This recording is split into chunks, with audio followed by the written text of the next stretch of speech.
E aí, pessoal, aqui é o Elias, professor de História de vocês.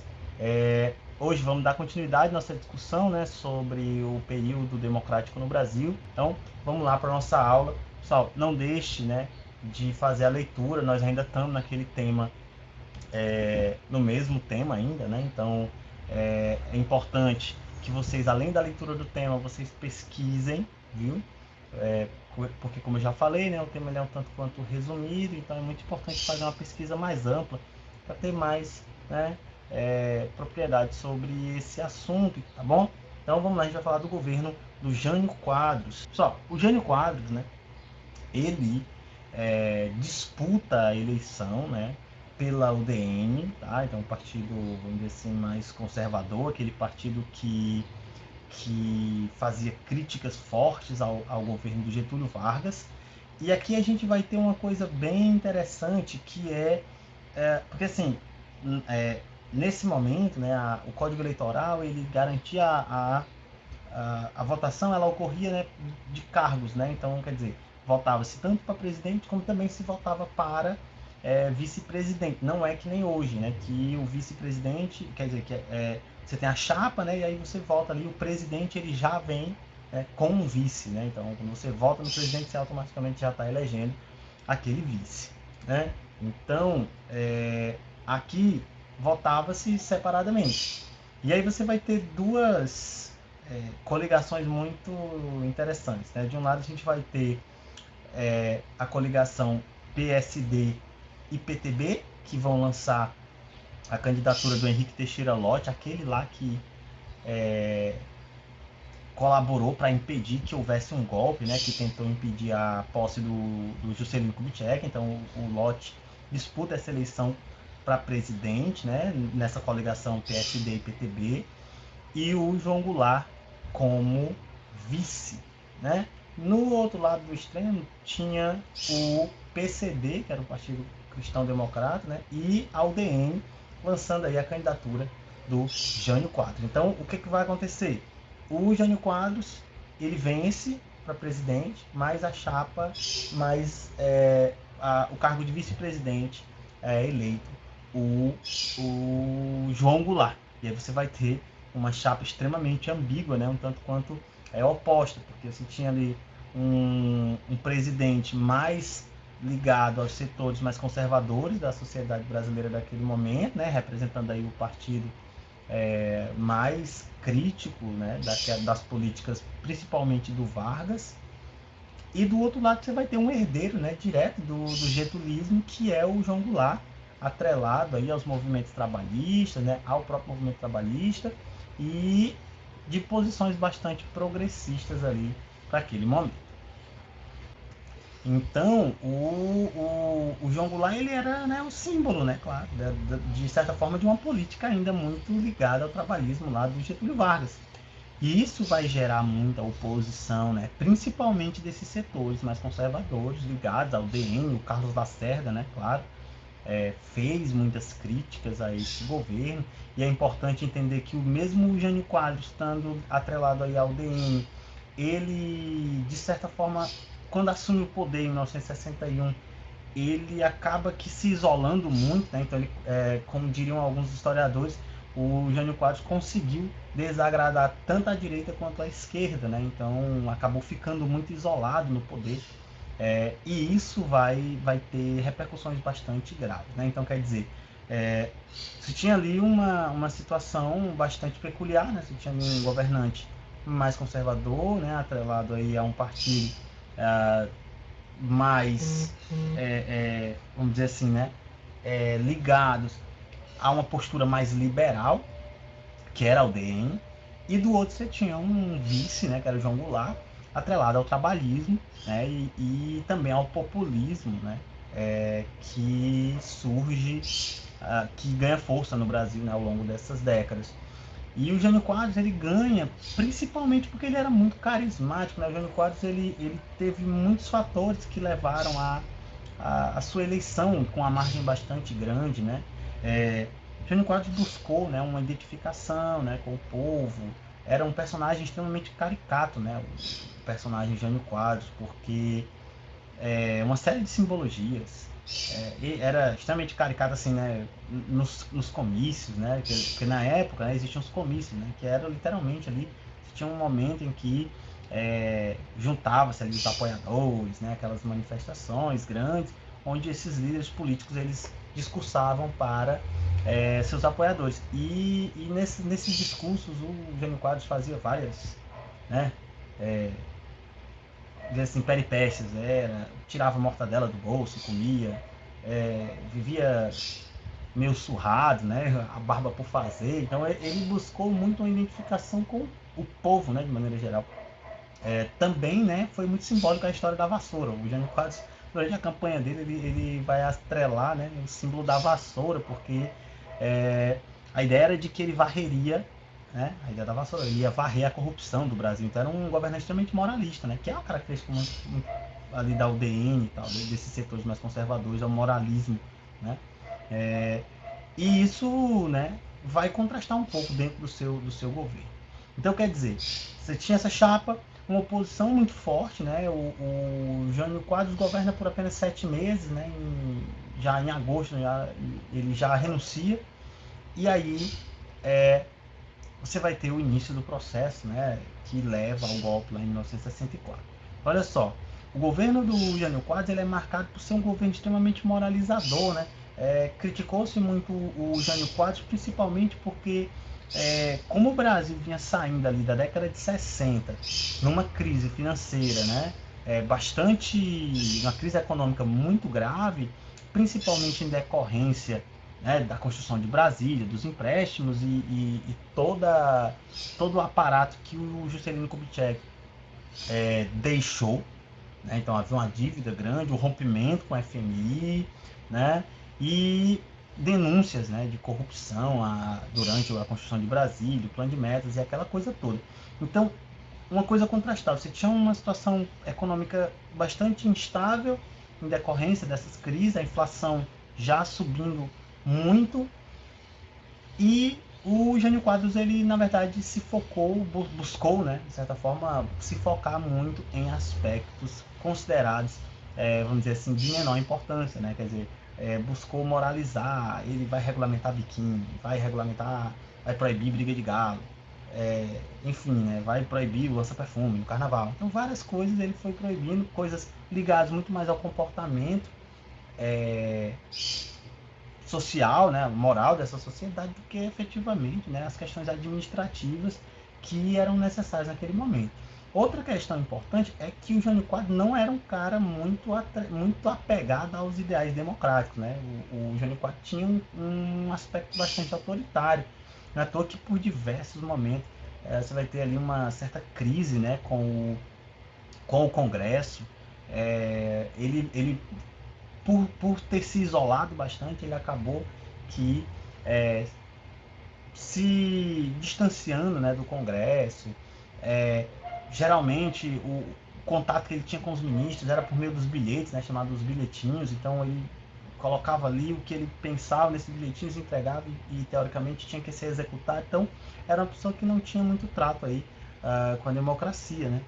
E é como eu falei, né? Então você tem um governo bastante de certa forma autoritário, mas muito mais preocupado com questões moralizantes do que com questões administrativas mais profundas, né? Então, proibição nossa perfume, proibição do biquíni, aí teve a proibição das brigas de galo e também dos maiôs, né? Nos desfiles das Miss, tinha que ter o tamanho adequado do maiô, não podia ser muito cavado e tal. E isso fez com que, né, ele acabasse que desagradando parte, né, do seu eleitorado, pessoas que elegeram ele, né, passam a criticar também o governo do Jânio Quadros, né, porque se tinha uma inflação grave e pouco combate a ela, né. Ele até tentou, nesse caso, construir uma política mais independente, ele até retoma as relações com o FMI, né? Retoma as relações com o FMI, busca desenvolver uma política mais ampla de, vamos assim, de relações comerciais, né? Não é à toa que, por exemplo, ele manda o João Goulart vai para a China, né? Justamente para estabelecer relações comerciais. Então ele até tentou, de certa, alguma coisa para combater essa crise, né? No entanto, a grande questão aí dele foi esse foco nessa moralização, né? Para ele queria acabar com os chamados marajás, né? Que eram funcionários públicos que ganhavam muito e trabalhavam pouco. E isso também, né, vai levar a uma série de críticas. Então você vê que o Jânio Quadros ele acabou que não tendo muito tato, né, nesses meses em que ele teve no poder. E aí isso ainda vai ter consequências mais graves, porque para não bastava descontentamento em relação, né, a todas essas outras questões, ele toma uma série de medidas que foram consideradas assim altamente, vamos dizer assim, voláteis, né? Porque você tem um governante, né, que é atrelado a um partido conservador, um partido de direita, que era o DN na época, crítica do trabalhismo, crítica dos movimentos de esquerda, né, comunistas e tudo mais. E aí ele vai lá e condecora o Che Guevara, né, que era ministro lá, né, de Cuba. Então, assim, isso gerou uma comoção, né, terrível nas alas mais conservadoras, né, que vão criticar duramente o Jânio Quadros por conta disso. Ele também condecora o cosmonauta Yuri Gagarin, né, que foi cosmonauta russo, que foi o primeiro homem a orbitar a Terra e tal. E aí ele vai lá e condecora ele também. Havia uma intenção de construir uma política independente, de fato, né? Porque a ideia era não se alinhar exatamente ao bloco estadunidense, né? Era ser independente, então não era, os Estados Unidos não iriam interferir nessa questão. Por isso ele buscou se aproximar da China, se aproximar da União Soviética, de Cuba, que era justamente a galera do bloco socialista, né? Que, de acordo com as políticas anteriores, ficaram ali, né, ficariam afastadas devido a esse alinhamento com os Estados Unidos. Então ele vai fazer essas condecorações como forma também de se aproximar, né? Aí é aquela coisa, né? Aí você vai ter, claro, uma oposição muito forte da direita, você tem uma oposição muito forte da esquerda, né? Que vai, né, por meio dos movimentos sociais, gerar muitos movimentos, muita greve e tal, por conta da crise, né, da inflação que avançava e tudo mais, e não haviam medidas muito efetivas para combater essa inflação, e tudo isso deixa o Jânio Quadros numa posição bastante desconfortável, né? É nesse sentido que ele renuncia, né? Ele, lá em 25 de agosto de 1961, ele envia um pedido para o Congresso, um pedido de renúncia, né? Ele manda isso. E aí, isso foi uma coisa assim meio que de surpresa, né? Ninguém esperava que ele fosse fazer isso, apesar de tudo, né? E é aí que você tem, né, de certa forma, algumas interpretações sobre esse momento, né? Para muitos historiadores, o que o Jânio pretendia era meio que inverter e dar uma espécie de autogolpe, né? Que garantisse a ele apoio popular, né? Então, para muitos historiadores, o que ele tinha a intenção era de que o Congresso não votaria a eleição dele, né? Principalmente porque não entregaria o poder ao João Goulart, tendo visto que o João Goulart tinha essa ligação com os setores trabalhistas, era visto como esquerdista, como comunista, apesar do próprio João Goulart nunca ter assumido essa posição. Então a galera, as alas mais conservadoras, né, naquele momento vão taxar o João Goulart de comunista, e dentro daquela lógica da Guerra Fria, né, ninguém dentro de um país extremamente conservador queria entregar o poder a um governante como João Goulart, né? Então ele achava que ou o Congresso não votaria, quem sabe as Forças Armadas talvez até auxiliasse ele a permanecer no poder, ou ainda o povo, né? O povo iria para a rua pedir para que ele ficasse e demonstrar apoio a ele, assim ele sairia fortalecido, né? Essa é uma interpretação desse processo. Mas não foi nada disso que aconteceu, né? Na verdade, quando ele entrega lá, né, o pedido de renúncia, ele é votado, é aceito, e no dia seguinte já estava em todos os jornais que o Jânio tinha renunciado. E aí você vai ter a chamada crise sucessória, que já demonstrava ali justamente a situação, né? Lembre-se, esse contexto, né, ele já se desenrolava desde antes, porque a gente já falou de várias tentativas de golpes anteriores. Temos lá, após o final do governo do Getúlio Vargas, durante a posse do Juscelino Kubitschek, e a gente também vai ter aqui agora, logo após a renúncia do Jânio Quadros, né? Então, quer dizer, o Jânio ele renuncia, e aí, né, por lei, quem assume é o vice, né? Não tendo o presidente, o poder deve ser entregue ao vice. Nesse momento, o João Goulart não estava no Brasil, o João Goulart estava na China a negócios, né? Para estabelecer esse processo, né? Essa aproximação econômica com a China. Então, a ideia era fazer ali acordos comerciais na China.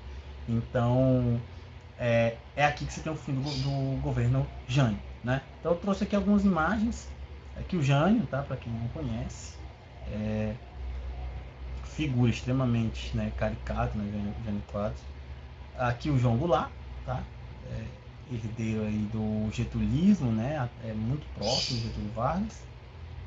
Aqui algumas imagens da campanha, né? Eu quis trazer para a gente poder pensar um pouco. Aí a história da vassoura, né? Que se tornou um símbolo popular, né? A vassoura do Jânio como sendo um símbolo aí dessa moralização, né? Então, como ele dizia que ia varrer a corrupção, está falando especificamente de um candidato, de um político que era extremamente moralista, né? Defendia e que, na verdade, estava em alinhamento com as pautas desse partido, né? Que é o DN e o PCB, que eram partidos conservadores, né? Da direita conservadora, e que o Jânio, ele vai, de certa forma, absorver esses elementos e vai, claro, utilizar esses elementos para ganhar apoio popular, né? E é de fato isso que acontece. Então aqui um slogan interessante da campanha do Jânio, né? Então, o Jânio vem aí, né? Tinha um que era não desespere, o Jânio vem aí, que é justamente essa ideia, né? De que ele vai vir para varrer essa corrupção, a imoralidade que existia no Brasil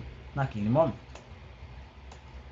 Aqui, ó, ele condecorando o Che Guevara, né? Então, ele condecora o Che Guevara com a Ordem do Cruzeiro do Sul, né? Que é a medalha, a mais alta medalha de honra naquele momento. Aqui é o Yuri Gagarin, né? Então ele condecora o Yuri Gagarin, né? O Yuri Gagarin foi o primeiro astronauta, né? Cosmonauta, como é chamado lá na Rússia, cosmonauta a orbitar a Terra, né? Primeiro homem a orbitar a Terra. Che Guevara, um dos líderes da Revolução Cubana. Então, quer dizer, era um negócio assim bem complicado, né? Bem complicado. Então, pessoal, por hoje é só, né? Eu espero que tenha ficado claro aí o período do Jânio. É um período bem curto, né? Mas essa é a ideia de a gente ir vendo período por período para a gente poder entender melhor. E aí é importante também nunca perder de vista o todo, né? Afinal de contas, nós estamos falando de um período aí marcado pela presença da democracia, mas por uma democracia bastante instável, né? Tem vários momentos ali de oscilação dessa democracia e que viria, né, a chegar aí ao fim com o golpe lá em 1964, tá bom? Então, faça uma leitura, pesquise na internet também sobre o governo do Jânio Quadros, né? Pesquise um pouco sobre a biografia dele, é importante conhecer, tá? Dúvidas, questionários, pode mandar lá no Google Class que eu vou responder, tá bom? Então, obrigado por assistir e até a próxima.